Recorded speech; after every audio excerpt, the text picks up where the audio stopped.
বেনুবানি আমি আসছি। মানুষের ফেস আছে আনলিউজ করতে পারে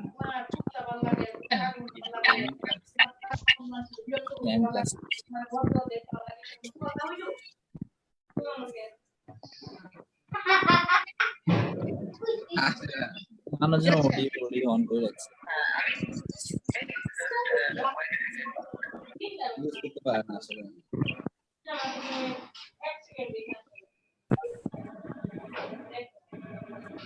আসছে তোমাদের সব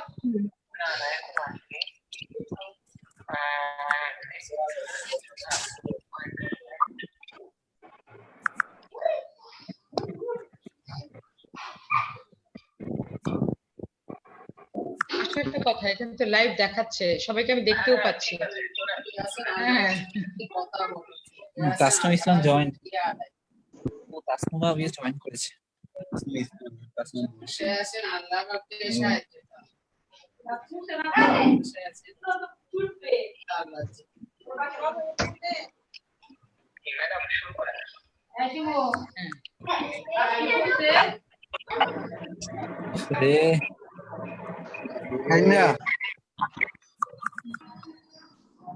তো আমি শুরু করে দিচ্ছি।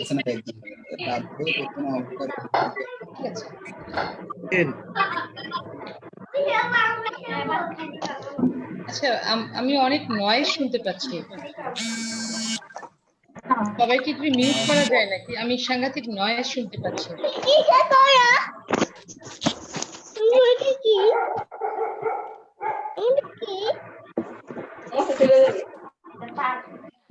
আমি কিন্তু সাংঘাতিক নয়েজ শুনতে পাচ্ছি, সাংঘাতিক নয়েজ। না এটা আম্মু পড়াবে, আম্মু বাচ্চা কাচ্চার সাথে গল্প করছে এরকম। আমি একটু বলে দিচ্ছি, আমি শুরু করছি। আপনি স্টার্ট করেন, আমি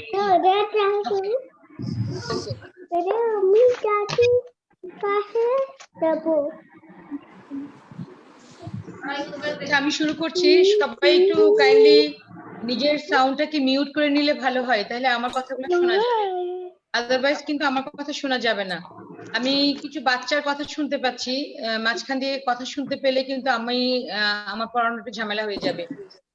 ঠিক আছে, তো আমি শুরু করছি। আসসালামু আলাইকুম। আজকে আমি যেটা পড়াবো তোমাদেরকে সেটা হলো যে ওভারিয়ান টিউমারের উপর আমি একটু পড়াতে চাচ্ছি। অ্যাকচুয়ালি গাইনির মধ্যে সবচেয়ে আমার মনে হয় যে কঠিন মনে হয় অলমোস্ট সবার কাছে গাইনি অনকোলজির পার্টটা, যেটা রিপ্রোডাক্টিভ অর্গানের ম্যালিগনেন্সি, সেটা সবার কাছে একটু ঝামেলাবহুল মনে হয়। তো আমি এখন যেটা তোমাদেরকে বলবো যে ওভারিয়ান টিউমার স্ক্রিনিং কি। নরমালি আমরা কি জানি? আমরা জানি যে রিপ্রোডাক্টিভ অর্গানের মধ্যে একমাত্র সার্ভাইকাল ক্যান্সার, সেটার একটা স্ক্রিনিং আছে। আর স্ক্রিনিং কথাটার মানে কি জানি? স্ক্রিনিং কথাটার মানে হলো যে কোনো হেলদি পারসন যার মধ্যে কোনো একটা ডিজিজের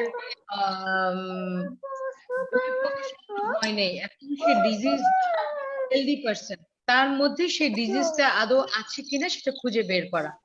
তো আমাদের দেখা যায় রিপ্রোডাক্টিভ অর্গানের মধ্যে একমাত্র সার্ভাইকাল ক্যান্সারের, যেহেতু এটা এক্সপোজ একটা পার্ট, এই সার্ভাইকাল ক্যান্সারের বেলায় আমরা স্ক্রিনিংটা করতে পারি। এখন আমাদের কথা হলো যে আচ্ছা, আমি অনেক নয়েজ শুনতে পাচ্ছি এখনো। যদি নয়েজ বন্ধ না হয় তাহলে কিন্তু তোমাদেরই প্রবলেম হবে। কাইন্ডলি নয়েজটা বন্ধ করতে হবে, কারণ সবারটা মিউট করে রাখলে আমারটা শুনতে সুবিধা হবে। আচ্ছা, এখন ওভারিয়ান ম্যালিগনেন্সির বেলায় স্ক্রিনিং প্রসিডিওরটা কি? ঠিক আছে, তাহলে ওভারিয়ান ম্যালিগনেন্সির বেলায় কিন্তু স্ক্রিনিং প্রসিডিওরটাকে বলা হয় মাল্টি মডেল স্ক্রিনিং। তার মানে কি? মানে হলো যেমন সার্ভাইকাল ক্যান্সারের বেলায় আমরা কি করি, সার্ভিক্স থেকে হয়তো আমরা কয়েকটা 4টা প্রসেসে স্ক্রিনিং করি। আমরা এইচপিভি ডিএনএ টেস্ট করি, বা প্যাপ স্মিয়ার করি, বা লিকুইড বেস সাইটোলজি করি, অথবা বাংলাদেশি বা ডেভেলপিং কান্ট্রিগুলোতে কি করা হচ্ছে সেইখানে ভায়া করা হচ্ছে। ঠিক আছে, তাহলে এই যে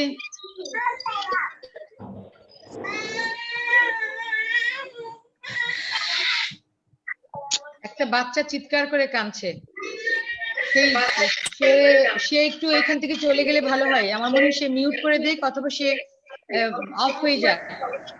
আচ্ছা, এখন আমরা যেটা বলবো যে কিন্তু ওভারিয়ান টিউমারের বেলায় এই ধরনের একটা ক্লিন কাট কোনো স্ক্রিনিং নাই। আমার কথা রিপো হচ্ছে কেন?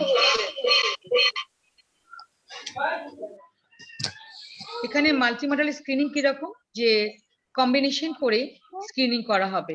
সেটা কিরকম কম্বিনেশন? তাকে আমরা হিস্ট্রি নিলাম, ক্লিনিক্যাল এক্সামিনেশন করলাম, আলটিমেটলি তার ব্লাড টেস্ট করব এবং তার একটা সোনোগ্রাফি করব। সেই সোনোগ্রাফি সেটা হলো টিবিএস করব, ঠিক আছে? তাহলে আমরা দেখতে পাচ্ছি যে আল্ট্রাসোনোগ্রাম করে অনেক সময় আমরা ডায়াগনোসিস করতে পারছি যে তার ওভারিয়ান টিউমার আছে, আদারওয়াইজ সেখানে ডায়াগনোসিস করাটা একটু ঝামেলা হয়ে যাবে। এখন প্রশ্ন হলো, এই যে আমরা বলছি যে স্ক্রিনিং, ওভারিয়ান টিউমারের স্ক্রিনিং, সার্ভাইকাল ক্যান্সারের স্ক্রিনিং এর বেলায় যেমন বলা হয় যে রুটিন স্ক্রিনিং সবাইকে করতে হবে, কিন্তু ওভারিয়ান টিউমারের বেলায় কিন্তু এরকম কোনো রিকমেন্ডেশন নাই। বলা হয় যে ওভারিয়ান টিউমারের স্ক্রিনিং আমরা কাদেরকে করব। কিছু কিছু রিকমেন্ডেশন আমি পড়ে শোনাচ্ছি। যেমন US preventive service task force, ওরা কি বলছে? ওরা বলছে যে does not recommend routine screening. ওরা রুটিন স্ক্রিনিং রিকমেন্ড করছে না। কেন? তারা বলতে চাচ্ছে যে এই ধরনের স্ক্রিনিং করলে হয়তো ওভার ট্রিটমেন্ট হবে, আননেসেসারি এক্সেসিভ ট্রিটমেন্ট হবে। তো সেই জন্যই বলা হচ্ছে যে এইসব ক্ষেত্রে স্ক্রিনিংটা কতটুকু জরুরি ওভারিয়ান টিউমারের বেলায়। আর আমেরিকান ক্যান্সার সোসাইটি কি বলছে রিগার্ডিং স্ক্রিনিং? ওরা কি বলছে যে does not recommend routine screening, possible screening for women with a family history of ovarian cancer. কারণটা কি? কারণ যদি ফ্যামিলি হিস্ট্রি থাকে সেই ক্ষেত্রেই শুধু আমরা তার স্ক্রিনিং করতে যাব। আর আমেরিকান কলেজ কি বলছে, গাইনিয়ান অফস আমেরিকান কলেজ, তারা বলছে যদি তার সিমটম থাকে, তাকে পেলভিক মাস নিয়ে আসছে অথবা অ্যাবডোমিনাল মাস নিয়ে আসছে, তাদের বেলায় স্ক্রিনিংটা করতে হবে। আর এনসিসিএন গাইডলাইন কি বলছে যে does not recommend routine screening, শুধু তাদেরকেই করব যাদের বেলায় হিস্ট্রি আছে। যেমন কারো ব্রেস্ট ক্যান্সার আছে, তার ওভারিয়ান ক্যান্সার হওয়ার একটা সম্ভাবনা আছে, অথবা তার নিজেরই আত্মীয় মা অথবা বোন বা তার খালা ফার্স্ট ডিগ্রি রিলেটিভদের ব্রেস্ট ক্যান্সার আছে বা তাদের ওভারিয়ান ক্যান্সারও আছে। সেই সব ক্ষেত্রে তারা হাই রিস্ক পেশেন্ট, তাদের বেলায় আমরা কি করব? তাদেরকে স্ক্রিনিং করব, রুটিন স্ক্রিনিংটা করব। তাহলে সবার বেলায় কিন্তু রুটিন স্ক্রিনিংটা প্রযোজ্য না। ওকে, আচ্ছা, তাহলে আমরা কি বলছি যে রুটিন স্ক্রিনিং কাদের বেলায় করব? হাই রিস্কদের বেলায় করব। আর কিভাবে করব? আমরা তাদেরকে CA-125 লেভেল দেখব, তার পাশাপাশি কি করব? CA-125 লেভেল দেখার পাশাপাশি আমরা কি করতে পারি? তাদেরকে 35 বছর বয়স থেকে তাদের আমরা স্ক্রিনিং শুরু করব। কিভাবে? 35 years or 5 to 10 years before the earliest age at diagnosis of cancer of her relatives. যেমন হয়তো তার মায়ের ক্যান্সার হয়েছিল 30 বছর বয়সে, তাহলে আমরা তার স্ক্রিনিংটা কবে করব? তার 5 থেকে 10 বছর আগে থেকে শুরু করব। আর তার হয়তো তেমন কোনো ফ্যামিলি হিস্ট্রি নাই, সেই ক্ষেত্রে কি করব? তার আদার্স কিছু ফ্যাক্টর রয়ে গেছে, হাই রিস্ক ফ্যাক্টর, যে তাকে আমরা মনে করছি যে তাকে স্ক্রিনিং এর আওতায় আনতে হবে। যেমন তার ব্রেস্ট ক্যান্সার আছে, তার ব্রেস্ট ক্যান্সার হিস্ট্রি আছে তার পার্সোনালি, তার মানে তার ভবিষ্যতে ওভারিয়ান ক্যান্সার হতে পারে। সেই ক্ষেত্রে আমরা কি করব? তাকে আমরা হাই রিস্ক পেশেন্ট হিসেবে ধরে নিব এবং ওই অনুযায়ী আমরা তার ব্যবস্থা নিব। ওকে, তাহলে আমরা জেনে গেলাম যে ওভারিয়ান ক্যান্সার স্ক্রিনিংটা লাইক সিএ সার্ভিক্সের স্ক্রিনিং এর মতো না। সিএ সার্ভিক্সের বেলায় যেমন আমরা বলি ম্যান্ডেটরি, করতেই হবে, এবং সার্ভাইকাল ক্যান্সার একটা প্রিভেন্টিভ ডিজিজ, কিন্তু ওভারিয়ান ম্যালিগনেন্সির বেলা আমরা বলছি যে না, এটা সবাইকে করতেই হবে ম্যান্ডেটরি না, এই এই ব্যাপারে বেশ কিছু রিকমেন্ডেশন আছে, এইটা আমাদের জানতে হবে। ওভারিয়ান টিউমারের বেলায় ওইরকম কোনো রিকমেন্ডেশন, আরে বাচ্চাটারে কিছু খাওয়ান। এখানে আসলে যে একটা বাচ্চা শুরু থেকে অনবরত কথা বলে যাচ্ছে, আমার ক্লাস নিতে কিন্তু ঝামেলা হচ্ছে, যে আপনি আপনার বাচ্চাকে একটু সামলান, কারণ অন্যদের প্রবলেম হচ্ছে। তাহলে আমরা কি বললাম যে ম্যাডাম আদাব, ম্যাডাম হোস্ট থেকে মিউট করে দেন ম্যাডাম, কোনো সাউন্ড আসবে না। বলতে আমার কথাই আপনারা শুনতে পাবেন না। বাচ্চাটার জন্য কিছু করা যাচ্ছে না। যার বাচ্চা তাকে বলেন যে তার বাচ্চাকে ম্যানেজ করতে। এর জন্য একজন বাসা রাখে। সেন্ট্রালি কি মিউট করা যায় না? সেন্ট্রালি আপনারা কেউ সবার কথা মিউট করা যায় না? আচ্ছা, সবাই হচ্ছে ভিডিও অফ করে দেন এবং নিজেকে মিউট করে নেন। হ্যাঁ, সবাই আপনারা নিজে কাইন্ডলি মিউট করেন, নিজেদেরকে মিউট করেন। সবাই কাইন্ডলি নিজেদের ভিডিওগুলো অফ করে দেন এবং হচ্ছে সবাই নিজেদেরকে মিউট করে নেন প্লিজ। একজনের জন্য কিন্তু বাকিদের প্রবলেম হচ্ছে, প্লিজ।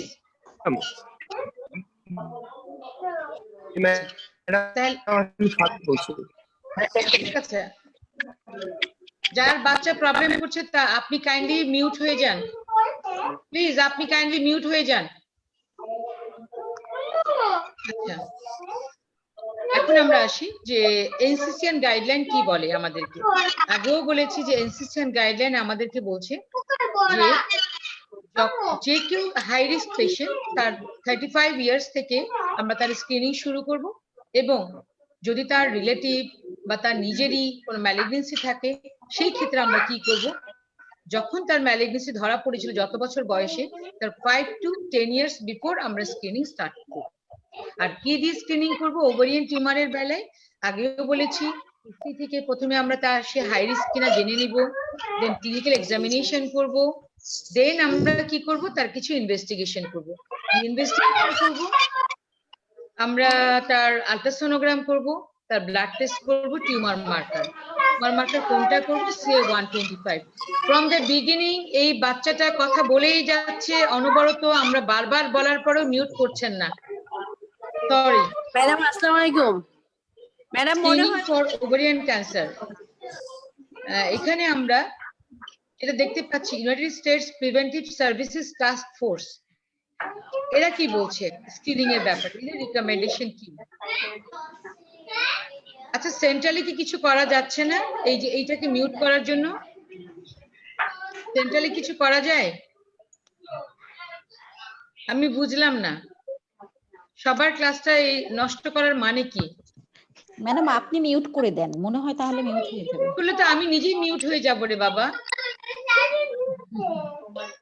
তোমরা বুঝতেছো না কেন? তোমাদের যে ব্যক্তিগতভাবে যার এখানে প্রবলেমটা হচ্ছে, সে যদি নিজেকে মিউট করে তাহলে তার কথাটা কেউ শুনতে পাবে না, বাট সে আমার কথা শুনতে পাবে।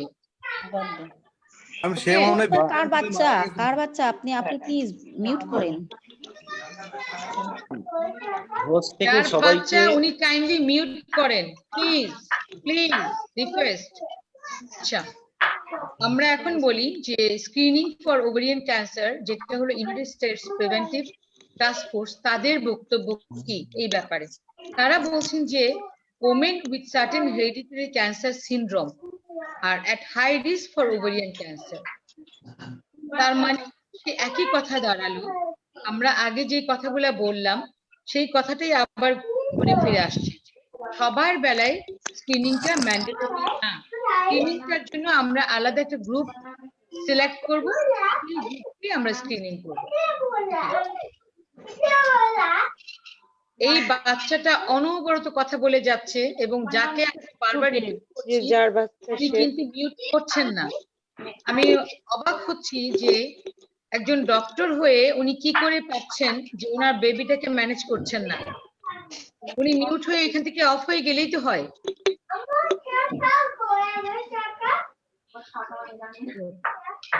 আচ্ছা, এখন আমরা আসি যে আমরা কিভাবে করব। আমরা প্রথমে ট্রান্সভিশনাল আল্ট্রাসাউন্ড স্ক্রিনিং করব, সেখানে আমরা পেলাম নর্মাল পেলে কি হবে, সেখানে আমরা কিন্তু আবারও বলছি আমরা এই স্ক্রিনিং করব কাদেরকে, যারা হাই রিস্ক গ্রুপ। কিন্তু যারা লো রিস্ক, যাদের কোনো রিস্ক নাই, তাদের বেলায় রুটিন স্ক্রিনিং করার কোনো দরকার নাই। এখন আমরা টিবিএস করে দেখলাম যে তার নর্মাল পেলাম, সেই ক্ষেত্রে কি করব, তার রিপিট আল্ট্রাসাউন্ড করব বা ট্রান্সভেজানাল সোনোগ্রাফি করব 1 বছর পরে। এখন আমরা টিবিএস করে অ্যাবনর্মাল কিছু পেলাম, দেন আমরা কি করব, 6 উইকস পরে আবার তার টিবিএস করব। এই টিবিএস এ যদি নর্মাল পাই তাহলে কি করব, রিপিট ট্রান্সভেজানাল আল্ট্রাসাউন্ড 1 ইয়ার। ওকে, আর যদি অ্যাবনর্মাল পাই তখন আমরা কিভাবে প্রসিড করব, দেন আমরা কি করব, আরো এক্সটেন্সিভ কিছু ইনভেস্টিগেশন করব। সেটা কি, এটা হলো টিউমার মার্কার, আর এটা হলো colour Doppler ultrasonography. Colour Doppler করার উদ্দেশ্য কি, কালার ডপলার আল্ট্রাসোনোগ্রাফি করলে ভাস্কুলার সিস্টেমটা ভাস্কুলারাইজেশন বেশি হবে। আমরা জানি যে এনি কাইন্ড অফ ম্যালিগনেন্সি যদি হয় এখানে কি দেখতে পাই, এখানে হাইপার ভাস্কুলারিটি হয়। তো সেই জন্যই বলা হচ্ছে যে যখনই আমরা ট্রান্সভেজানাল সোনোগ্রাফি করে দেখবো যে তার অ্যাবনর্মাল কিছু ফাইন্ডিংস পাচ্ছি, তখন আমরা তার ব্লাড টেস্ট করব, যেটা হলো যে CA-125 লেভেলটা দেখব, আর তার পাশাপাশি কি করব, কালার ডপলার আল্ট্রাসোনোগ্রাফি করব। এখন কালার ডপলার আল্ট্রাসোনোগ্রাফি করে আমরা কি পেতে পারি, একটা পেতে পারি যে কমপ্লেক্স বা সলিড টিউমার, আরেকটা কি পেতে পারি, cystic or septate tumour. That size হবে less than 10 centimeter in diameter, আর CA-125 ও তার 35 এর কম বা at or less than 35 unit per ml। সেই ক্ষেত্রে আমরা কি করব, সেই ক্ষেত্রে আমরা 6 মাস পর আবার রিপিট করব ট্রান্সভেজানাল সোনোগ্রাফিটা। ওকে, মানে আমরা সন্দেহ পোষণ করলাম যে মেবি তার এটা একটা ওভারিয়ান টিউমার ম্যালিগনেন্সি হতে পারে, তাহলে আমরা কি করব, আমরা প্রথম তার সাইজ দেখব যে 10 centimetre or less than 10 centimetre, CA-125 within normal limit। তারপরে আমরা কি করব, রিপিট ট্রান্সভেজানাল আল্ট্রাসাউন্ড।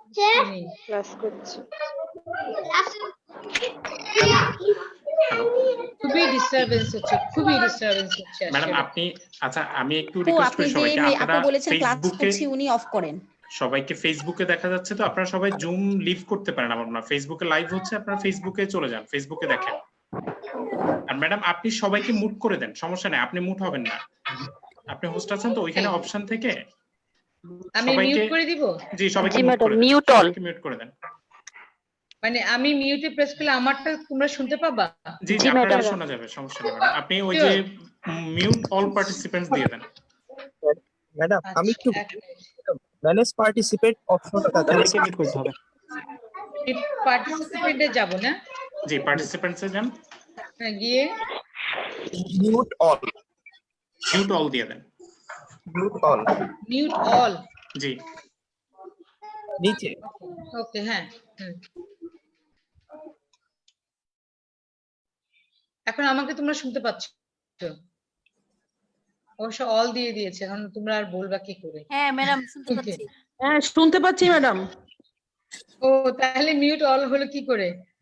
অবশ্য ওই ঝামেলাটা আর নাই এখন। আচ্ছা আচ্ছা, ওকে, আচ্ছা এখন আমরা আসি যে প্রিভিয়াসলি যেটা বলেছিলাম যে আমরা হাই রিস্ক গ্রুপটাকে আলাদা করব প্রথম হিস্ট্রি নিয়ে, দেন আমরা কি করব, ওই হাই রিস্ক গ্রুপটাকে শুধু স্ক্রিনিং করব, কিন্তু ওভারঅল সবাইকে নিয়ে আমরা স্ক্রিনিং এ যাব না। কেন যাব না, যে এই ক্ষেত্রে দেখা যায় যে ওভার ট্রিটমেন্ট হয়ে যায় বেশিরভাগ ক্ষেত্রে। তাহলে যে হাই রিস্ক গ্রুপটাকে আমরা সিলেক্ট করলাম, সেই গ্রুপটাকে আমরা কিভাবে স্ক্রিনিং করব, আমরা ইয়ারলি স্ক্রিনিং করবো অ্যাকচুয়ালি। কিন্তু যদি অ্যাবনর্মালিটি কিছু পাই তাহলে কি করব, সেটাই বলা হচ্ছে যে অ্যাবনর্মালিটি পেলে 6 উইকস পরে আবার টিবিএস করব। সেখানে দেখলাম যে নর্মাল পেলাম, তারপর আবার ইয়ারলি চলে যাবে। যদি দেখি অ্যাবনর্মাল পাচ্ছি তাহলে কি করব, নেক্সট টিবিএস এর পরে CA-125 লেভেলটা দেখবো, কালার ডপলার করব।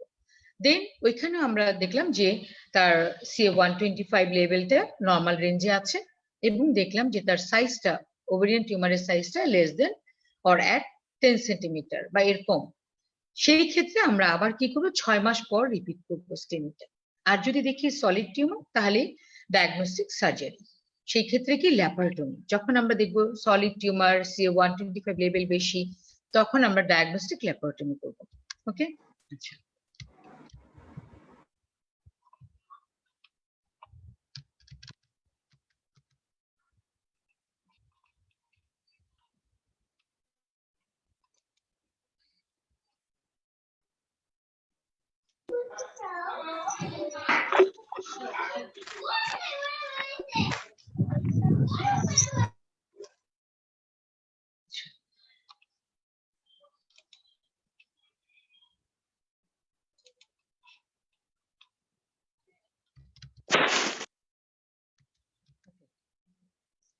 তাহলে নেক্সট আমরা কি দেখতে পাচ্ছি, যে দুইটা কথা বলা হয়, যে ইনিশিয়ালি আমরা বলেছি না যে আল্ট্রাসাউন্ড করে TBS করে আমরা দেখব।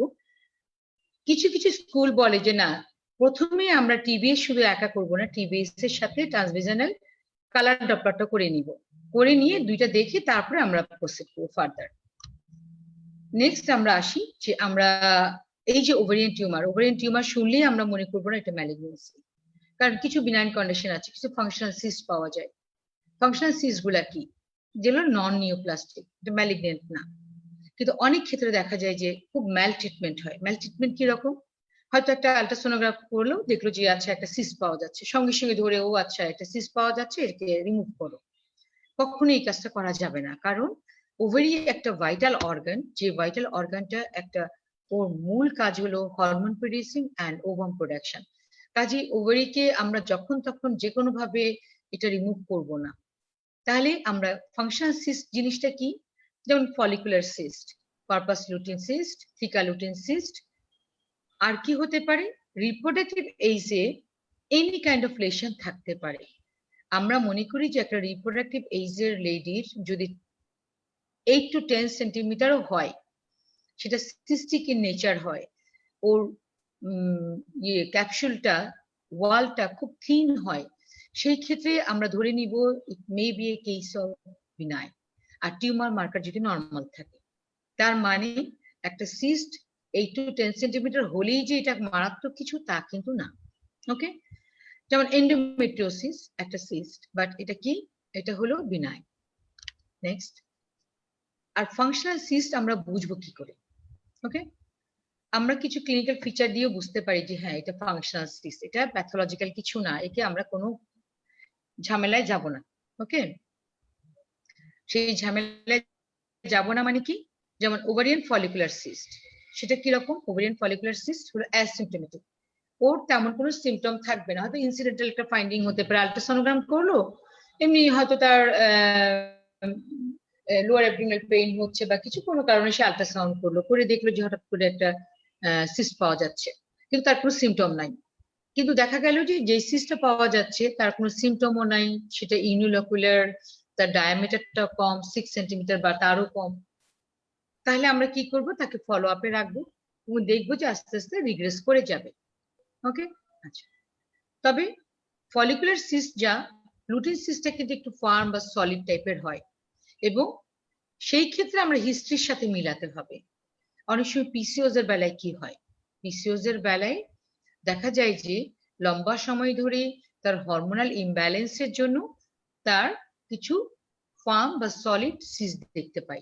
ওকে, কিন্তু সেই ক্ষেত্রে প্যাথোলজিক্যাল না বুঝবো কি করে? কিছু কিছু ক্রাইটেরিয়া আছে, আল্ট্রাসোনোগ্রাম করলেই সেই ক্রাইটেরিয়া আমাদেরকে বলে দিবে RMI ইন্ডেক্স দেখে যে না it's a case of benign tumour. আর সোনোগ্রাফি যদি বলে যে না এটা সলিড এবং এটা malignant tumour, maybe it's a case of malignant. Sonography কিন্তু আমাদের কনফার্মেশন কিছু দিতে পারে না, আমাদের ক্লু দিতে পারে।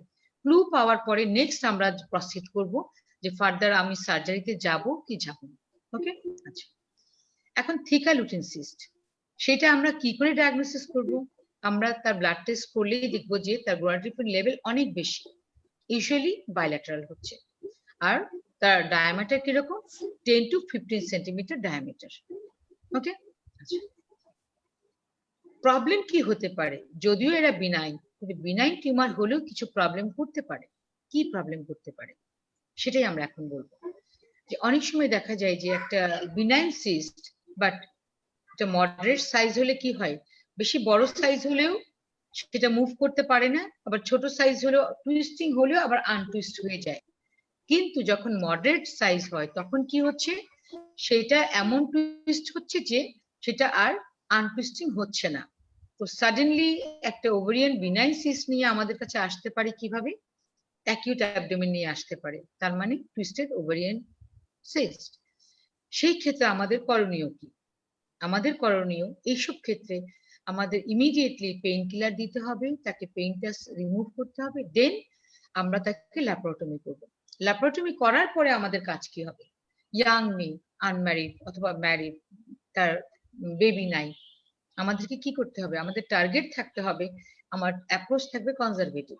আমি কিছুতেই চেষ্টা করব, যতক্ষণ আটমোস্ট ট্রাই করবো তার ওভারিটা প্রিজার্ভ করতে। কিন্তু আমি চাইলেই তো আর আমি প্রিজার্ভ করতে পারবো না, আমাকে কিছু ফ্যাক্টরের উপর বেস করে ডিসিশন নিতে হবে যে হ্যাঁ আমি আদৌ ওর ওভারিটা প্রিজার্ভ করতে পারবো কি পারবো না। তাহলে আমার কাজ কি হবে? আমি ল্যাপারোটমি করে আগে ওভারিটা দেখবো কালারটা। যদি আমি দেখি যে ওকে আনটুইস্ট করলাম, যতগুলো টুইস্ট হয়েছিল ততগুলো আনটুইস্ট করলাম, ওকে নর্মাল অ্যানাটমিতে নিয়ে আসলাম, নিয়ে এসে আমি খেয়াল করলাম যে ও হ্যাঁ আনটুইস্ট হওয়ার সাথে সাথে এটা ওভারির কালারটা পিঙ্ক হয়ে গেল, তার মানে ভাস্কুলারিটি মেনটেন হচ্ছে, এখনো নেক্রোসিস হয়নি। সেই ক্ষেত্রে আমরা কি করব? শুধু সিস্টেক্টমি করব আর ওভারিয়ান রিকনস্ট্রাকশন করে দিব।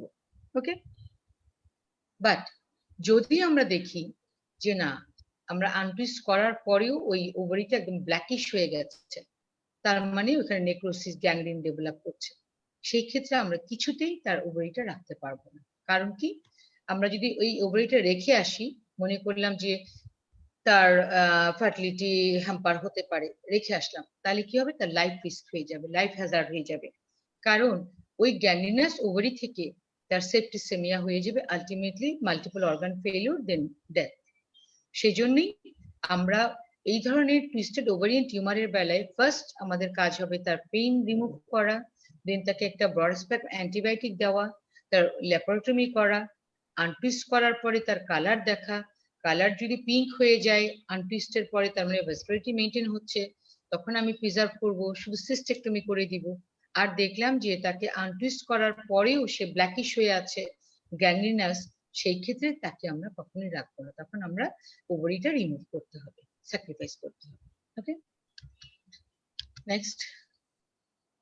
আচ্ছা, এই ধরনের ফাংশনাল বা হেমোরেজিক সিস্ট কাদের বেলায় হয়? মেনোপজাল লেডিদের বেলায়?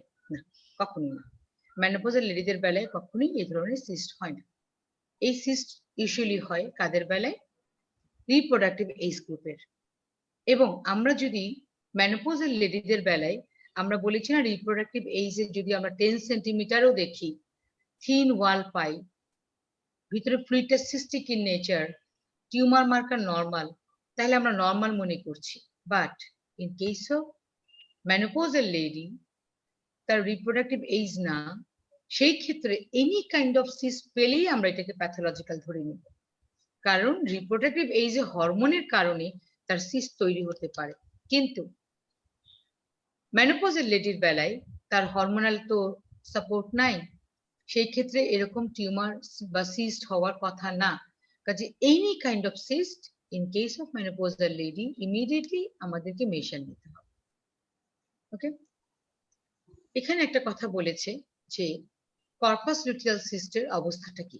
কর্পাস লুটিয়াল সিস্ট আল্ট্রাসোনোগ্রামে যদি দেখি যে ওয়ালটা very thin, that means less than 3 millimetre, সেটা ইউনিলকুলার হবে এবং একটা পোস্টেরিয়র অ্যাকাস্টিক এনহ্যান্সমেন্ট থাকবে, তাহলে আমরা ধরে নিব it's the case of functional haemorrhagic cyst. এখন বিনাইন টিউমার গুলা কি? যেটা আগে বললাম ফাংশনাল সিস্ট, সেটা অফকোর্স বিনাইন। তাছাড়াও নিওপ্লাজমের মধ্যেও বিনাইন হতে পারে, যেমন serous cyst adenoma, mucinous cyst adenoma, Brenner tumour, dermoid cyst, fibroma, endometrioma. এরা কি? এরা neoplasm, but these are benign. এখানে কিছু কথা বলেছে যে ফাংশনাল সিস্ট, নিওপ্লাস্টিক সিস্ট, এটা রয়্যাল কলেজের কথা, যে ফাংশনাল সিস্টের বেলায় কি হবে? ওভারিয়ান লিগামেন্টটা নর্মাল লুকিং থাকবে, কিন্তু নিওপ্লাস্টিকের বেলায় এটা ইলংগেটেড হয়ে যাবে। হতে পারে, সব ক্ষেত্রে হবে এমন কোনো কথা নেই, দেয়ার ইজ এ পসিবিলিটি। আর এটা কি, ফাংশনাল সিস্টের বেলায় ওয়ালটা থিন হবে, আগেও বলেছি, আর নিওপ্লাস্টিকের বেলায় থিক ওয়াল হবে, আর ফাংশনাল সিস্টেমের বেলায় ভেসকুলারিটি লেস হবে, আর নিওপ্লাস্টিকের বেলায় হাইপারভেসকুলার হবে। এখন আসি, আমরা মনে করলাম যে তার ওভারিয়ান টিউমার। স্টেপ ওয়ানে আগে আমাকে ডিসাইড করতে হবে যে এই যে একটা ওভারিয়ান টিউমার মনে করছি, যে ওভারিয়ান বা নন ওভারিয়ান কি করে বুঝবো? আমরা ক্লিনিক্যালি এক্সামিন করে যদি আমরা দেখি যে হ্যাঁ একটা মাস পাওয়া যাচ্ছে, যে মাসটা আমার সন্দেহ হচ্ছে এটা ওভারিয়ান টিউমার, নেক্সট আমার কাজ কি? ক্লিনিক্যালি যখন আমি সন্দেহ পোষণ করবো, ক্লিনিক্যাল পার অ্যাবডোমিনাল এক্সামিনেশন প্লাস পার ভিজাইনাল এক্সামিনেশন। পার অ্যাবডোমিনাল এক্সামিনেশন আমি কি পাবো? একটা মাস পাবো, যে মাসটা কি হবে ইউটেরাস থেকে সেপারেটেড, আর মাসটা কি হবে side to side above diagnose mobile হবে।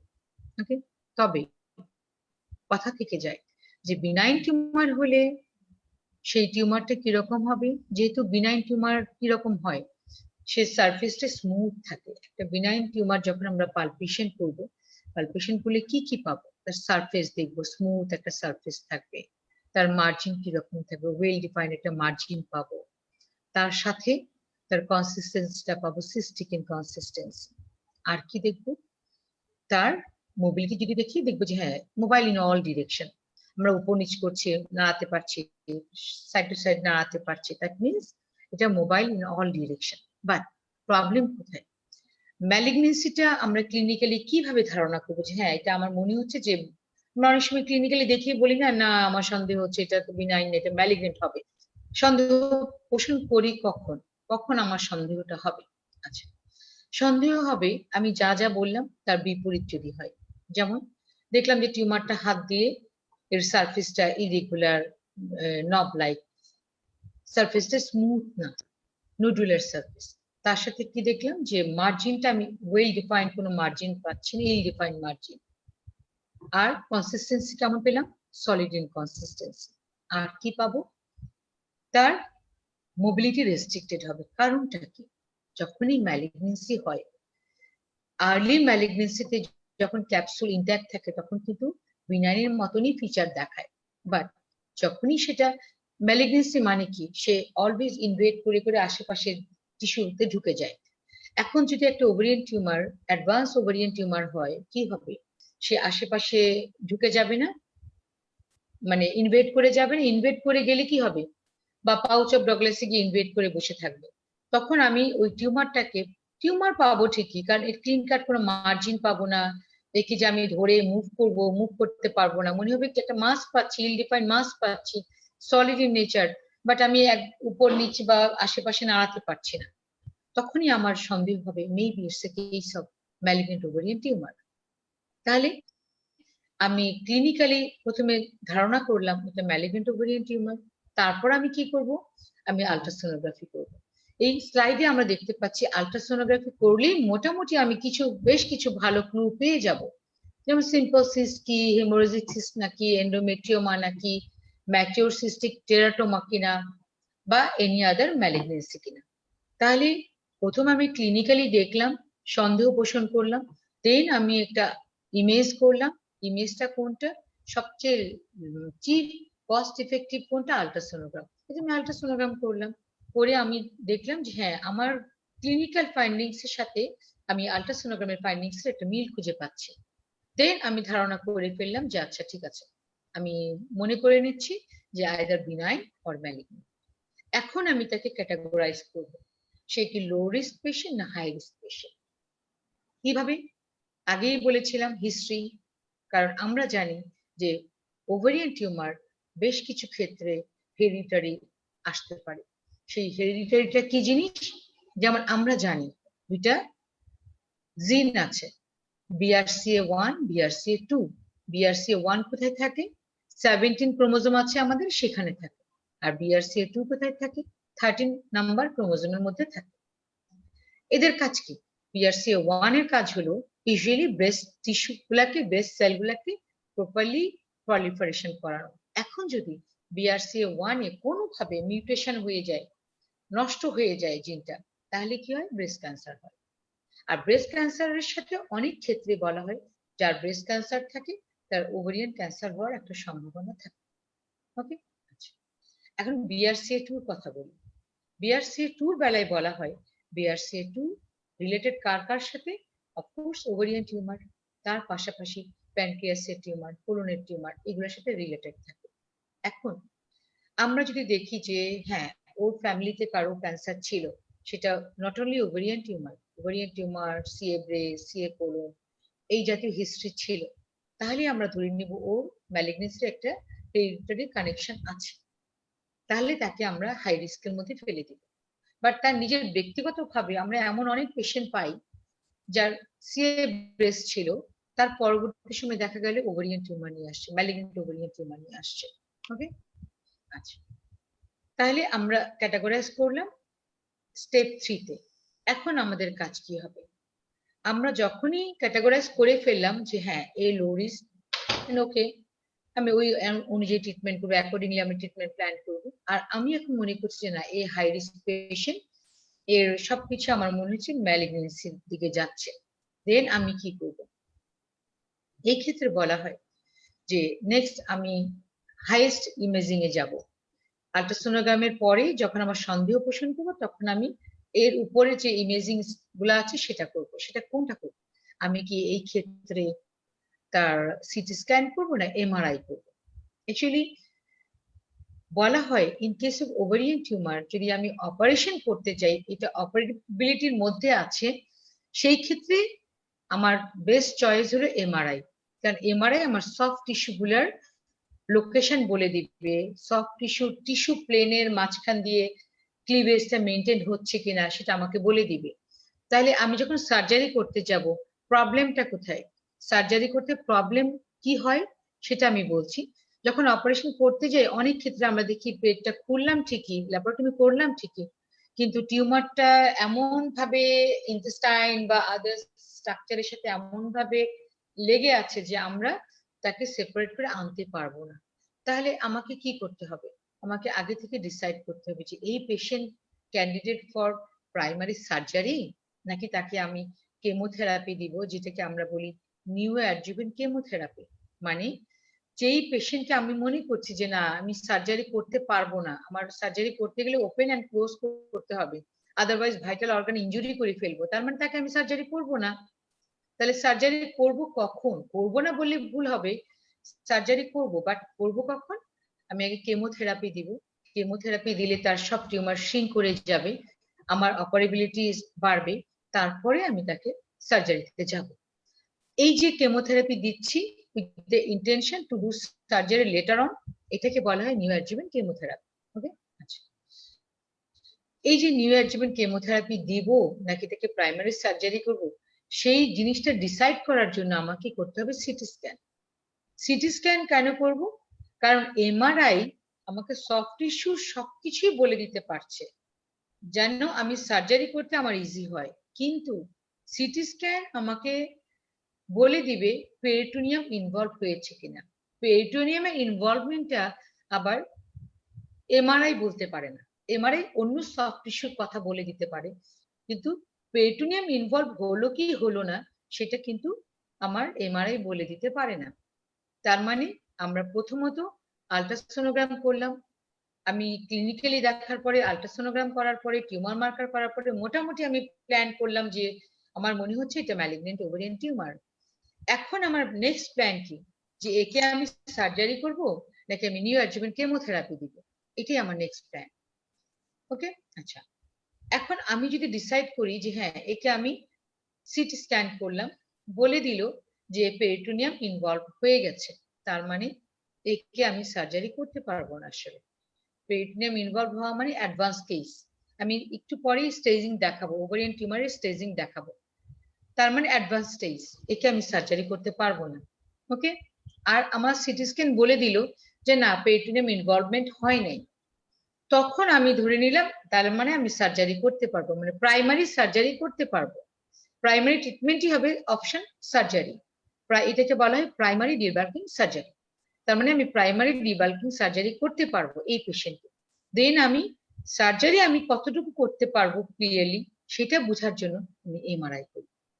কারণ সিটি স্ক্যান আমাকে শুধু পেরিটোনিয়ামের কথা ভালোভাবে বলে দিতে পারবে, বা বনি ইনভলভমেন্ট আছে কিনা বলে দিতে পারবে, কিন্তু সিটি স্ক্যান কিন্তু সফট টিস্যুর প্লেন গুলার সম্বন্ধে আমাকে অত ক্লিয়ার কাট আইডিয়া দিতে পারবে না। তাহলে আমি কি করলাম, আল্ট্রাসোনোগ্রামের পরে হায়ার ইমেজিং করলাম সিটি স্ক্যান বলে দিল যে অ্যাডভান্স, তাহলে আমি আর সার্জারি করব না। সেই ক্ষেত্রে আমার ডিসিশন নিতে হবে, তার মানে আমি সার্জারি করতে পারবো না এই মুহূর্তে, পরে করব, আমি কেমোথেরাপি দিব। কিন্তু কেমোথেরাপি দিব বললেই তো আর অনকোলজিস্টের কাছে রেফার করলে তো উনি কেমোথেরাপি দিবেন না। উনি বলবেন আমার প্রুফ কই, আমাকে তুমি টিস্যু দাও বা সাইটোলজি দাও যে এর ম্যালিগনেন্সি, তুমি ধারণা করছো ম্যালিগনেন্সি, তারপরে বেস করে তো আমি তোমাকে কেমোথেরাপি দিব না। তাহলে আমাকে কি করতে হবে, অ্যাজ এ গাইনি অনকোলজিস্ট আমাকে তখন করতে হবে, আমি তাকে পাঠাবো ইন্টারভেনশনাল রেডিওলজিস্টের কাছে। তাহলে ইন্টারভেনশনাল রেডিওলজিস্ট কি করবে, তারা যেটা করবে সোনো গাইডেড অথবা সিটি গাইডেড, যদি খুব ছোট টিউমার হয় তাহলে সিটি গাইডেড করতে হবে, তারা বায়োপসি নেবে, কোর বায়োপসি, সোনো গাইডেড এফএনএসি অথবা সোনো গাইডেড কোর বায়োপসি। তবে core biopsy is far better then FNAC, কারণ এফএনএসি হলো অনলি সাইটোলজি, ফলস নেগেটিভ আসার সমূহ সম্ভাবনা, সেজন্য city guided core biopsy far better দেন সিটি গাইডেড এফএনএসি। তাহলে আমরা যদি সুযোগ থাকে, ফ্যাসিলিটিস থাকে এভেলেবেল, সেই ক্ষেত্রে আমরা কি করব, আমরা সিটি গাইডেড কোর বায়োপসি করব অথবা সোনো গাইডেড কোর বায়োপসি করব। টিস্যু রেজাল্ট যখন আমাকে বলে দিবে এটা ম্যালিগনেন্সি, আর তার আগে থেকে তো ক্লিনিক্যালি আমি ধরেই নিচ্ছি, সিটি স্ক্যানও আমাকে বলে দিল যে হ্যাঁ পেরিটোনিয়াম ইনভলভ হয়ে গেছে। এখন অনকোলজিস্ট যেহেতু আমার কাছে চাচ্ছে যে প্রুফ দাও, প্রুফের জন্য কিন্তু আমি এখন তাকে এফএনএসি বা কোর বায়োপসি করলাম তাকে প্রুফ দেওয়ার জন্য। এখন আমি তাকে প্রুফ দিলাম যে এই নাও, এটা অ্যাডভান্স ওভারিয়ান ম্যালিগনেন্সি ক্লিনিক্যালি মনে হচ্ছিল, টিউমার মার্কার বেশি পেলাম, আমি সিটি স্ক্যানও বলে দিল যে পেরিটোনিয়াম ইনভলভ, এখন তুমি টিস্যু বায়োপসি চাচ্ছিলে, আমি টিস্যু বায়োপসি দিলাম, এটা ম্যালিগনেন্ট কেস, তুমি একে ম্যানেজ করো। সে কি করবে, নিউঅ্যাডজুভেন্ট কেমোথেরাপি দিবে। ইউজুয়ালি নিউঅ্যাডজুভেন্ট কেমোথেরাপি কি কি দেওয়া হয়, ফার্স্ট লাইন কেমোথেরাপি হলো কার্বোপ্লাটিন প্যাক্লিটেক্সেল। কয় সাইকেল দিবে নিউঅ্যাডজুভেন্ট, ইউজুয়ালি 2 থেকে 4 সাইকেল, ম্যাক্সিমাম 4 সাইকেল। আর 2 সাইকেল কোন কোন স্কুল প্রেফার করে, কোন স্কুল বলে না 3 সাইকেল, কোন স্কুল বলে 4 সাইকেল, তবে 4 সাইকেলের বেশি নিউঅ্যাডজুভেন্ট কেমোথেরাপি দেওয়ার কোনো রোল নাই। ওকে, এখন নিউঅ্যাডজুভেন্ট কেমোথেরাপি দেওয়া হলো, নিউঅ্যাডজুভেন্ট কেমোথেরাপি দিলেই যে সবাই একই রকম রেসপন্স করবে, একদম সব শ্রিঙ্ক করে ছোট হয়ে যাবে, আমি আরামসে অপারেশন করব, তা কিন্তু না, সবার বেলায় একই রেসপন্স হবে না। কি হবে, এই যে আমি নিউঅ্যাডজুভেন্ট কেমোথেরাপি দিলাম, দেওয়ার প্রেক্ষিতে কি হবে, 4 ধরনের রেসপন্স আমি পাবো। একটা কি হবে, সবচেয়ে ভালোটা আগে বলি, কমপ্লিট রেসপন্স। দেখা গেল যে অলমোস্ট তার অ্যাসাইটিস ছিল, আগে অ্যাসাইটিস নাই, হয়তো প্রলিফেশন ছিল, প্রলিফেশন নাই, তার টিউমারটা বিরাট একটা টিউমার ছিল, শ্রিঙ্ক করে ছোট হয়ে গেছে, তার টিউমার মার্কার CA-125 বা যেটা পজিটিভ ছিল সেটা দেখলাম কমে আসছে, তার মানে সে কমপ্লিট রেসপন্স হলো। কিছু ক্ষেত্রে দেখা যাবে যে না, কমপ্লিট রেসপন্স হয় নাই, তার পার্শিয়াল রেসপন্স। পার্শিয়াল রেসপন্স কখন বলা হয়, যখন দেখা যায় যে কেমোথেরাপি দেওয়ার পরে তার লেস দেন 30% তার রেসপন্স হলো, তাহলে আমরা কি বলবো, পার্শিয়াল রেসপন্স। আরেকটা গ্রুপ গেল। 3 নাম্বার গ্রুপে কি হচ্ছে, আমি কেমোথেরাপি দিলাম ঠিকই, কিন্তু তার যা ছিল তাই আছে, না বায়োকেমিক্যালি টিউমার মার্কার কমলো, না তার প্রলিফেশন কমলো, না অ্যাসাইটিস কমলো, না তার টিউমার সাইজ কমলো, তার মানে সে স্ট্যাটিক। আরেকটা গ্রুপ সবচেয়ে আনলাকি গ্রুপ, সেখানে তো কমলোই না, বরং দেখা গেল যে প্রোগ্রেস করে যাচ্ছে। তাহলে আমি নিউঅ্যাডজুভেন্ট কেমোথেরাপি দেওয়ার পরে তাকে 4 ধরনের রেসপন্স আমি দেখতে পাবো। 4 ধরনের রেসপন্স দেখলে এই রেসপন্সের উপর বেস করে আমি চুজ করব তাকে সেকেন্ড লাইন কেমোথেরাপিতে যাব কিনা। ওকে, আচ্ছা, তাহলে আমি প্রথম ভালোটা চিন্তা করি যে আমি তাকে নিউঅ্যাডজুভেন্ট কেমোথেরাপি দিলাম, ভালো রেসপন্স হলো, কমপ্লিট রেসপন্স। কমপ্লিট রেসপন্সের পরে তাকে আমি সার্জারি করবো। সার্জারি করতে গেলে কি সার্জারি করব? এই সার্জারির নাম হলো ইন্টারভেল ডিবাল্কিং সার্জারি। কেন ইন্টারভেল? আমি একটা ইন্টারভেল নিলাম না, আমি তাকে কেমোথেরাপি দিলাম, একটা বিরতি নিলাম। বিরতি কেন নিলাম? যে তার টিউমার সিস্টেম ছোট করার জন্য একটা বিরতি নিলাম। বিরতি নিয়ে তাকে টিউমার ছোট করার জন্য কেমোথেরাপি দিলাম, তার টিউমার ছোট হলো, আমি সার্জারি করে দিলাম, ইন্টারভেল ডিবাল্কিং সার্জারি করে দিলাম, পেশেন্ট কিওর হয়ে গেল।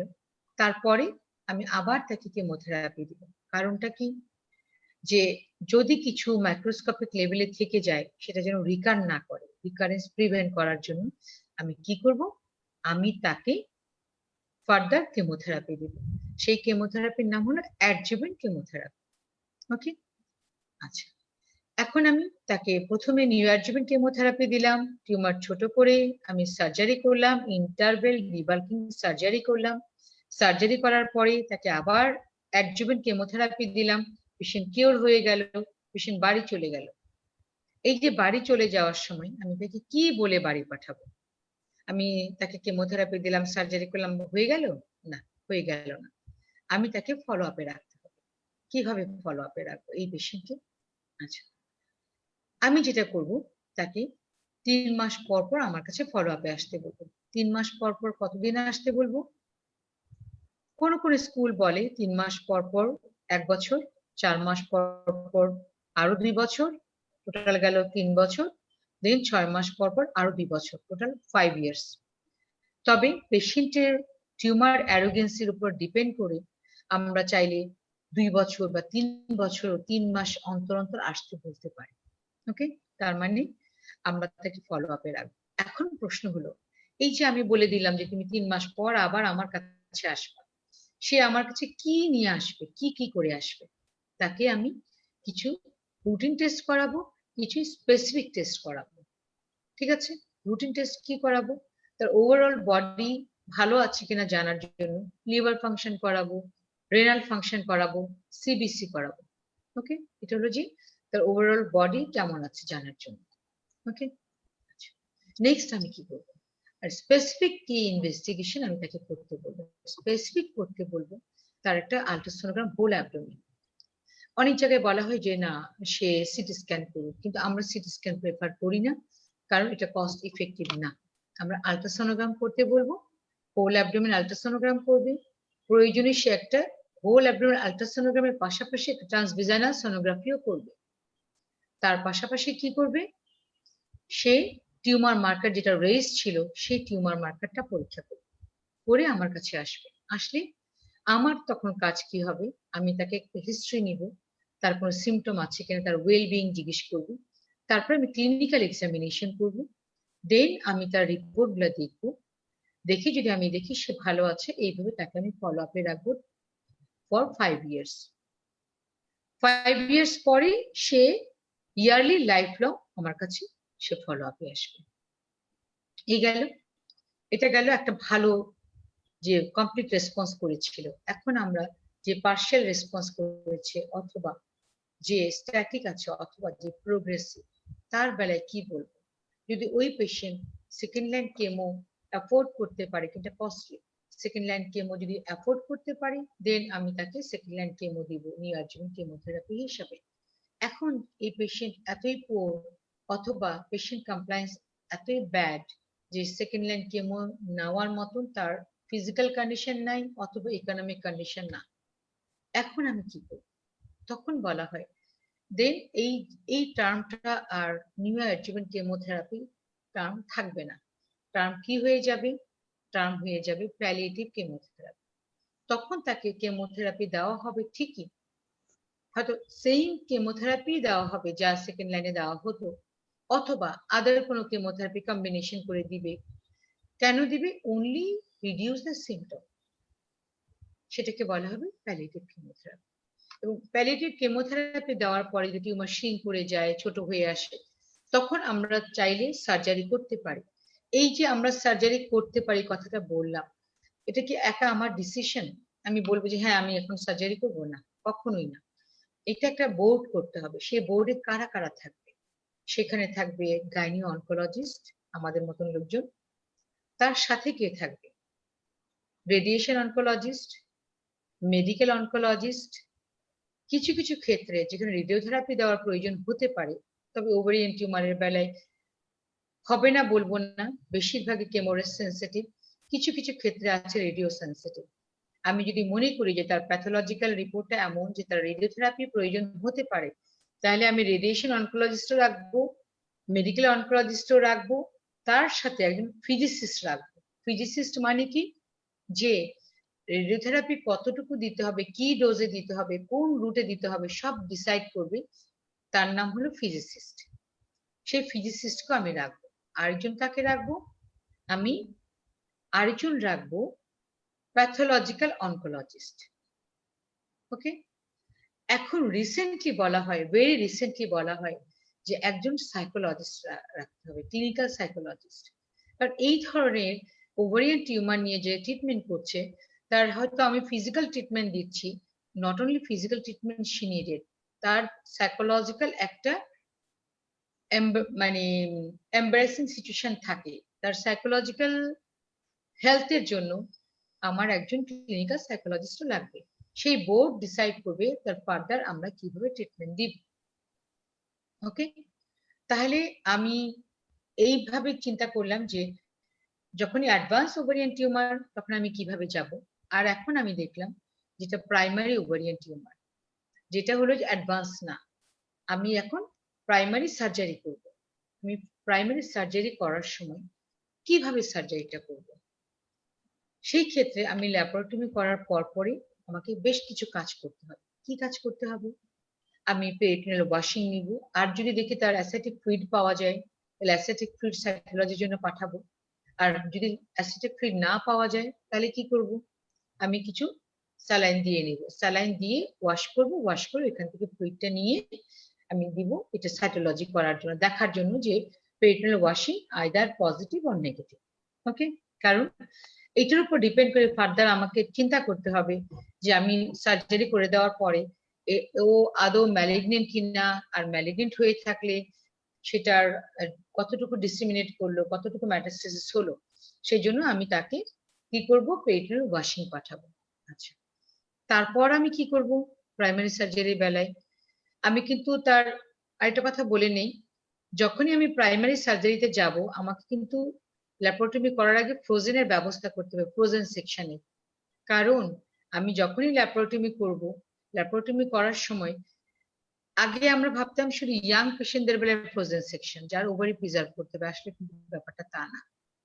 ইয়াং ওল্ড বলে কোনো কথা নেই, যখনই আমি প্রাইমারি সার্জারি করব আমি জানি না ওর হিস্টোপ্যাথোলজি কি, ও আদৌ বিনাইন না ম্যালিগনেন্ট, তখন আমার করণীয় কি, আমার করণীয় আমি ফ্রোজেন সেকশনের ব্যবস্থা রেখে তারপর ল্যাপারোটমি করলাম। আর ল্যাপারোটমি করার সময় কি করলাম, প্রথমেই ওপেন করেই আমি পেরিটোনিয়াল ওয়াশিং অথবা অ্যাসিটিক ফ্লুইড সাইটোলজির জন্য পাঠিয়ে দিলাম।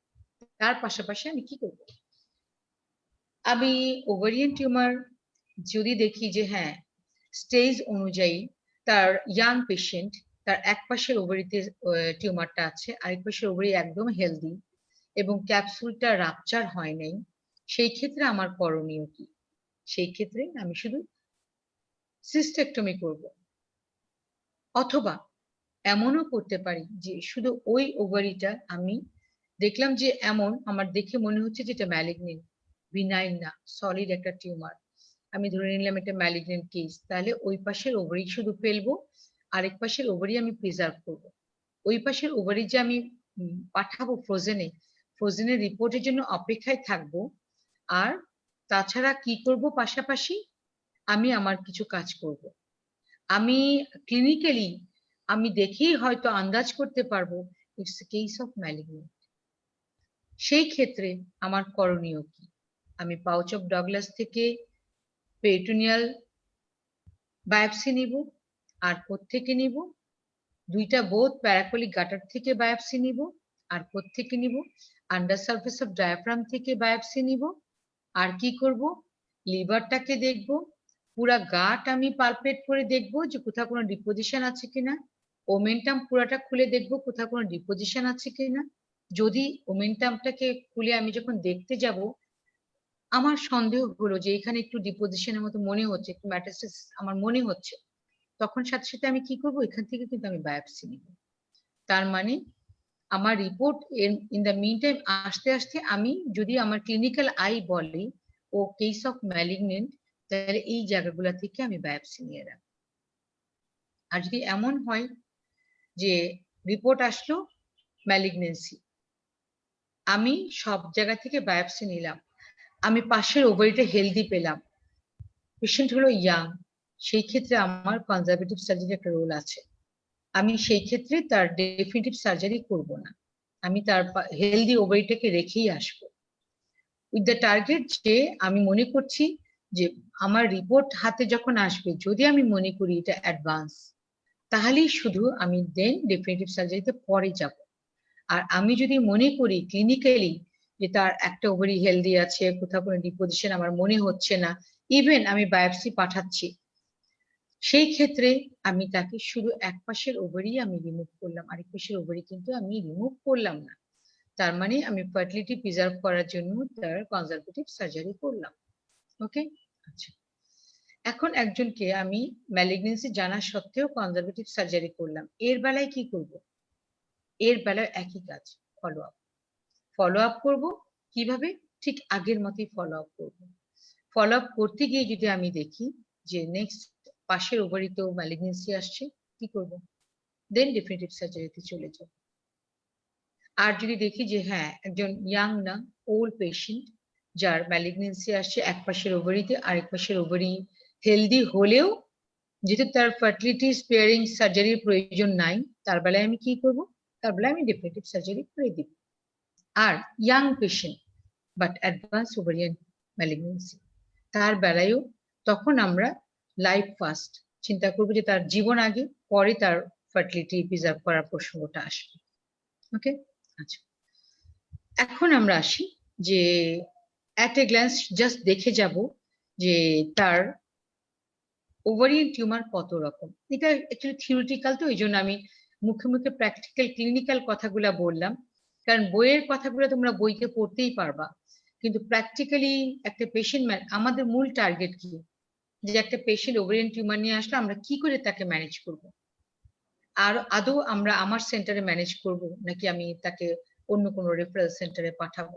মূলত প্রথমত আমাকে এই ডিসিশনটা নেওয়ার জন্যই আজকের এই ক্লাসটা, যে আমি আমার উপজেলা হেলথ সেন্টারে বসে একটা ওভারিয়ান টিউমার পেলাম, এই ওভারিয়ান টিউমারটাকে আমি কি করব, আমি আগে ডিসাইড করব যে এটা কি বিনাইন নাকি ম্যালিগনেন্ট। মানে বিনাইন বলতে আমি মিন করছি যে এটা ফাংশনাল সিস্ট নাকি এটা নিওপ্লাজম। তো ওই ডিসিশনটা তোমাকে নিতে হবে তোমার সেন্টারে বসে।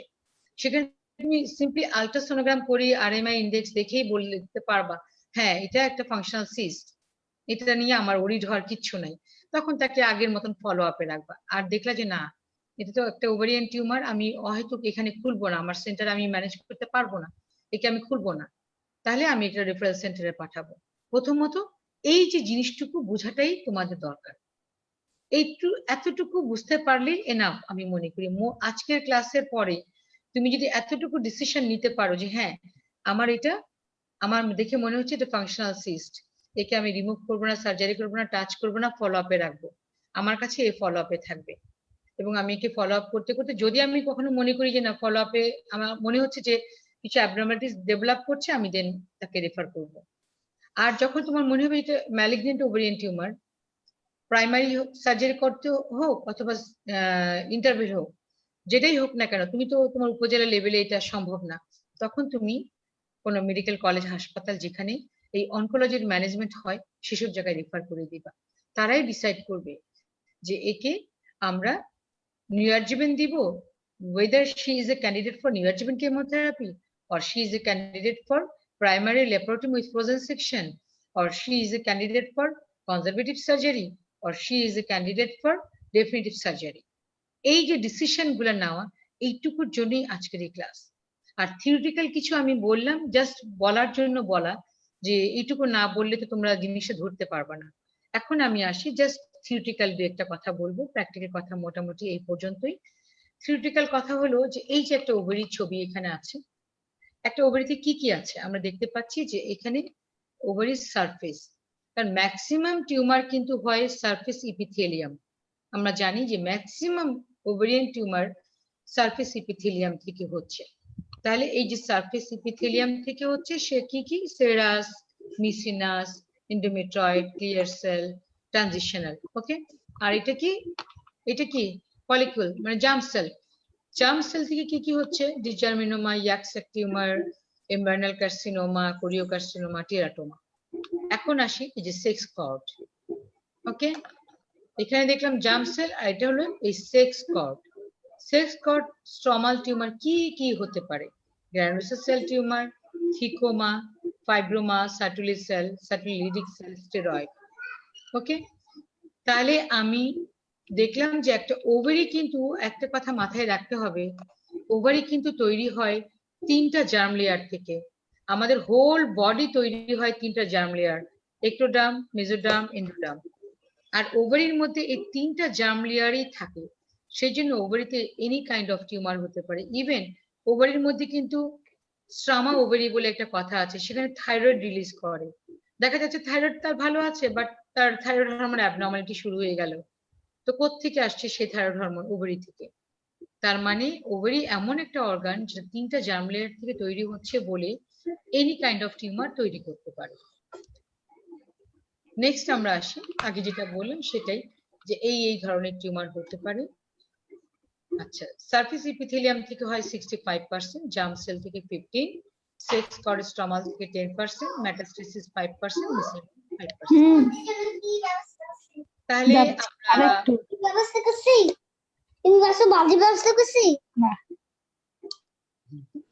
দেখি তো এখন আমরা এবার কি সত্যি কায়া কাজ বাচ্চাটা মাঝখানে কই চলে গেছিল, আবার আসছে। বাচ্চাটাকে ঘুম পাড়ানো যায় না? আচ্ছা, এখন আমরা দেখি একটু জাস্ট ফিগার স্টেজিংটা দেখে নিই। স্টেজ 1 এ কি দেখতে পাচ্ছি? স্টেজ 2 তে কি দেখতে পাচ্ছি?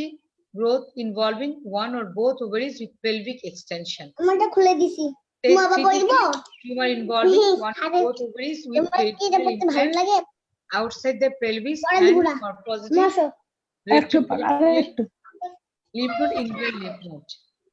আর 4 এ কি হবে? গ্রোথ ইনভলভ করবে one or both ovary and distance metastasis, যেমন প্লুরালিফেশন বা লিভার প্যারেনকাইমা। লিভার সারফেসে গেলে কিন্তু সেটা থাকে স্টেজ 3 পর্যন্ত, কিন্তু যখনই প্যারেনকাইমাতে চলে যায় তখন স্টেজ 4। এখানে আমরা ছবিতে দেখি এই যে টিউমার এখানে লোকালাইজড 1A তে, 1B তে কোথায় যাচ্ছে? সেটা ভিতরে চলে যাচ্ছে। 1C তে কি হচ্ছে? ক্যাপসুল রাপচার হয়ে যাচ্ছে। 2A তে কি হচ্ছে? Infiltration of tumour into Fallopian tube. এতে কি হচ্ছে? Infiltration of tumour into urinary bladder. এই যে স্টেজিং এর ছবি, আমরা ছবি দেখে মনে রাখলে বেশি সুবিধা, তাহলে ভুল হওয়ার সম্ভাবনা কম থাকবে। আচ্ছা, এখানে একটা কথা বলে রাখি, যে খুবই ইম্পর্টেন্ট কথা। সেটা ব্যাপারটা হলো যে অনেক সময় দেখা যায় যে আমরা বিনাইন কোনো কারণে হয়তো ইউট্রাসটা ফেলে দিচ্ছি, বাট আমরা ওভারি প্রিজার্ভ করছি। ওইসব ক্ষেত্রে অলওয়েজ ইউট্রাস ফেললে আমাদেরকে একটা জিনিস ফেলতেই হবে, সেটা হলো ফ্যালোপিয়ান টিউব। কারণটা কি? কারণ একটাই, কারণ ফ্যালোপিয়ান টিউব অনেক ক্ষেত্রে দেখা যায় আজকাল যে ফ্যালোপিয়ান টিউব থেকে যে high grade serous ovarian cancer, from serous tubal intraepithelial carcinoma to high grade serous cancer। তার মানে ফ্যালোপিয়ান টিউবের কিছু লো গ্রেড ম্যালিগন্যান্সি সেল যেটা ওভারির উপরে এসে পড়ে, তখন ওভারিতে ম্যালিগন্যান্সি হতে পারে। সেই জন্য আমরা বিনাইন কারণে যদি ইউট্রাস ফেলি, অফকোর্স আমাদের ফ্যালোপিয়ান টিউব দুপাশ থেকে ফেলতে হবে। শুধু আমরা ওভারি প্রিজার্ভ করবো, বাট আমরা ফ্যালোপিয়ান টিউব ফেলে দিব। এখানে কি সে একই জিনিস যেটা আমি আগে বলেছিলাম, যে treatment plan. Suspicion of ovarian tumour,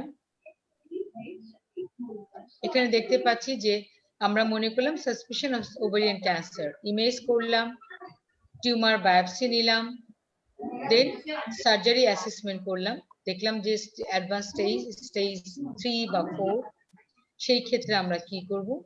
সেই ক্ষেত্রে আমরা নিউঅ্যাডজুভেন্ট কেমোথেরাপি, যেটা আগেই বলেছিলাম, ডিবাল্কিং করবো। এখানে লেখা একটা কথা লেখা আছে R0। R0 কথাটার মানে নো রেসিজুয়াল, জিরো রেসিজুয়াল, মানে আমি এমন ভাবে সার্জারিটা করব কোনো রেসিজুয়াল থাকবে না। ওকে, আচ্ছা।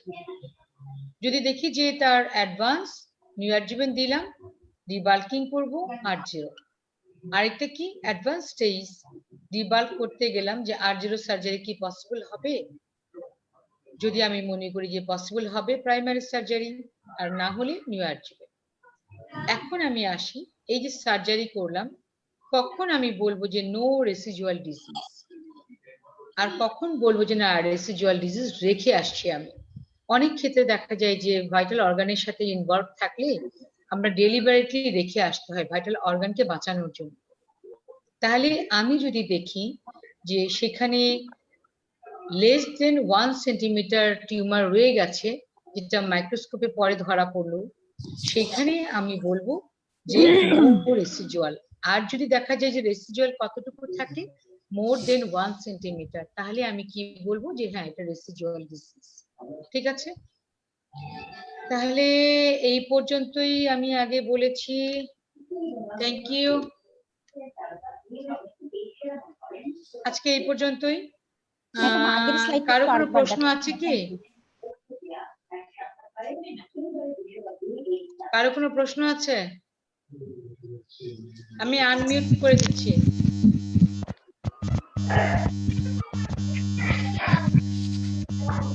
ক্লাস না থাকলে আমি হ্যালো? হ্যাঁ, হ্যালো ম্যাডাম, বলো। আসসালামু আলাইকুম। ম্যাডাম, ম্যাডাম আমরা হচ্ছে কমপ্লিট ওমেন্টেক্টমি কখন করব আর ইনফ্রাকুলিক ওমেন্টেক্টমি কখন করব? আচ্ছা, হ্যালো ম্যাডাম, জি শুনতে পাচ্ছি। হ্যালো ম্যাডাম, হ্যাঁ, জি এটা একটু জানার ছিল। আচ্ছা, আমি যখনই সার্জারি করব, যখন আমার ডেফিনিটিভ সার্জারি করব, সেই ক্ষেত্রে অলওয়েজ আমি কমপ্লিট ওমেন্টেক্টমি করব। কমপ্লিট ওমেন্টেক্টমি কিছু কিছু স্কুল এনকারেজ করে, but নাওএডেজ we are encouraging to do the complete omentectomy.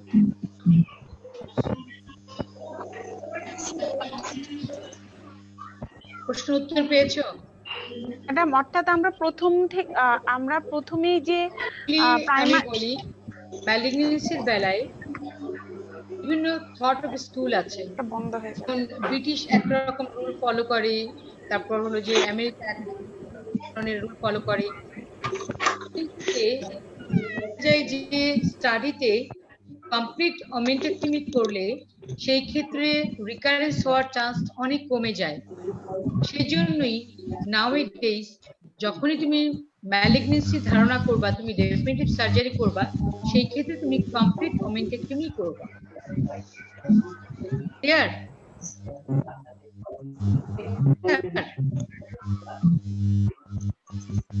Hello,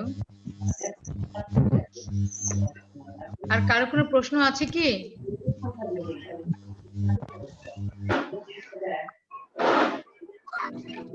কারো কোনো প্রশ্ন না থাকলে আমি মানে অফ হয়ে যেতে পারি। ম্যাডাম আসসালামু আলাইকুম। ম্যাডাম ওয়ালাইকুম আসসালাম। জি ম্যাডাম, আমরা যখন কনজারভেটিভ সার্জারি করব তখন কি ওমেন্টাম রিমুভ করব নাকি কনজারভেটিভ সার্জারি অনলি সাইডে? তুমি কনজারভেটিভ সার্জারি করবা, সেই ক্ষেত্রে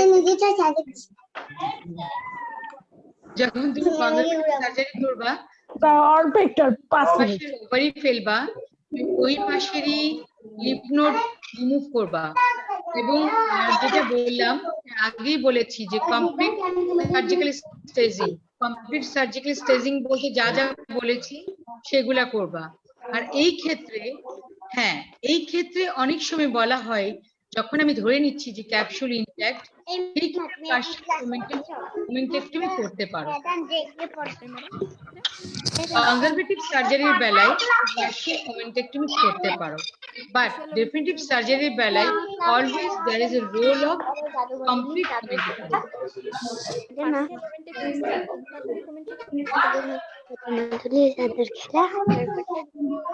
আবারও সেই বাচ্চাটা কথা বলছে, বাচ্চাটা এখন ঘুমায় না কেন? ম্যাডাম ফলো আপটা 11টা আরেকবার বাজে। একটু বলবেন ম্যাডাম। ম্যাডাম পার্শিয়াল কোনটার follow up? ওমেনটা হ্যাঁ ম্যাডাম ও মানে ফলো আপ follow করব up আমরা। after treatment, after completion of treatment. না ম্যাডাম, জি ম্যাডাম। কনজারভেটিভ সার্জারির সময় যে বললেন পার্শিয়াল ওমেন্টেক্টমি, পার্শিয়াল ওমেন্টেক্টমি বলতে কতটুকু ওমেন্টাম ফেলবো? Intracolic. ইনফ্রাকলিক ওমেন্টেক্টমি কনজারভেটিভ সার্জারির ক্ষেত্রে তুমি কি প্রশ্ন করলে বুঝি নাই, আবার বলো তো। বললাম ম্যাডাম ফলো আপ আফটার ক্ষেত্রে তাহলে আচ্ছা, follow up. ইনফ্রাকলিক তবে আমরা বলেছি যে একটা সার্জারি যখন কমপ্লিট করলা, সার্জারি কমপ্লিট করার পরে তুমি তাকে আইদার প্রাইমারি সার্জারি করলা অথবা তাকে neoadjuvant chemotherapy followed by interval debulking surgery followed by adjuvant chemotherapy বা ট্রিটমেন্ট প্ল্যান, ট্রিটমেন্ট শেষ হলো, শেষ হওয়ার পরে তুমি 3 মাস পর পর তাকে আসতে বলবা, 1 থেকে 2 বছর depending on the patient's condition. তোমার যদি মনে হয় যে এই পেশেন্টকে 3 মাস পর পর 1 বছর আসার পরে তোমার মনে হলো যে না এই রিকারেন্সের কোনো কিছু নাই বা পেশেন্টের যেটা আমরা বলি যে প্যাথোলজি দেখে কিন্তু আমরা অনেক সময় আন্দাজ করতে পারি কোনটা অ্যারোগেন্ট টিউমার আর কোনটা হলো যে স্লো গ্রোয়িং টিউমার, কার রিকারেন্স রেট বেশি কার রিকারেন্স রেট কম, তার উপর ভিত্তি করে আমি ডিসাইড করব যে তাকে 1 বছর 3 মাস পর পর আসতে বলবো নাকি পরপর 2 বছর 3 মাস পর পর ফলো আপে আসতে বলবো। Okay? আচ্ছা, আমি ডিসাইড করব যে তাকে 4 মাস পর পর আসতে বলবো, সেটা কি 1 বছর না 2 বছর। তারপরে আমি ডিসাইড করব যে 6 মাস পর পর আসবে, সেটাও কি 1 বছর না 2 বছর। মানে টোটাল 5 বছর আমি তাকে ফলো আপে রাখবো, আমার তত্ত্বাবধানে রাখবো। 5টা বছরের মধ্যে প্রথম 3 মাস পর পর, তারপর 4 মাস পর পর, তারপর 6 মাস পর পর, এইভাবে সে 5 বছর আমি কভার দিলাম। কভার দেওয়ার পরে আমি তাকে ইয়ারলি লাইফ লং সে আমার কাছে আসবে। ওকে, এটা হলো যে ফ্রিকোয়েন্সি। আর তারপর কথা হলো যে আসলে তুমি কি করবা তাকে, প্রতিবার যে আসবে তখন তুমি কি করবা, তার হিস্ট্রি নিবা, ক্লিনিক্যাল এক্সামিনেশন করবা, তার সাথে তুমি ইনভেস্টিগেশন করবা। Okay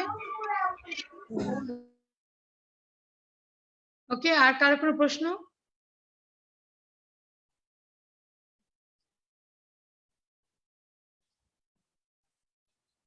hello madam.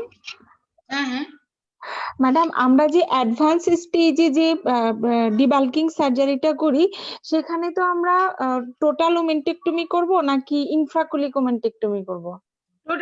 টোটাল এটাই তো বললাম। আচ্ছা না, এটা নিয়ে খুব গন্ডগোল লাগে তো। আচ্ছা না, এটা গন্ডগোলের কিছু নাই রে। আচ্ছা ঠিক আছে। তাহলে আমি ইয়ে করতে পারি, আল্লাহ হাফিজ বলতে পারি। Thank you madam. Okay, thank you madam. Thank you. Thank you ma'am. Thank you madam.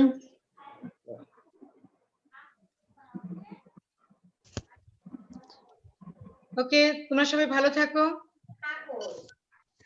Madam আপনিও ভালো থাকবেন, ভালো থাকবেন ম্যাম। সুস্থ থাকবেন। Okay. Thank you madam. আল্লাহ হাফেজ। এই যে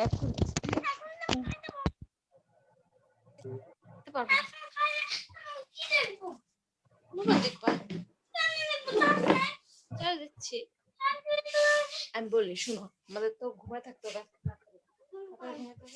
কিন্তু কেন, কারণ কালকে বকাবকি হয়েছে না, এই জন্য আজকে বকাবকি না হয়। আমি এখন তোমাকে মোবাইল চার্জ